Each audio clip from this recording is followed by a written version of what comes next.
திரு முகமது அப்துல் அஸ்மதுல்லா தம்பி என்கிட்ட வந்தாப்புல ஒரு 6 months பிஃபோர், அண்ணே நான் போலீஸ் ஆகணும்னு சொன்னாப்புல.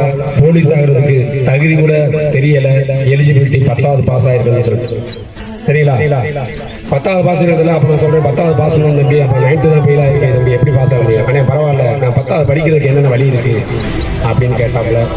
இந்த மாதிரி டுட்டோரியல் போட்டு பண்ணலாம் அப்படின்னு மறுநாளே போய் டுட்டோரியலில் பரமக்குடி காவியா கல்வி மையத்தில் அப்ளிகேஷனை போட்டு படிச்சுக்கிட்டு இருக்காப்புல. இன்னும் எக்ஸாம் வரல, பட் நான் போலீஸ் ஆயிடுவேன். மனதில் விதைத்த வார்த்தை நினைவில்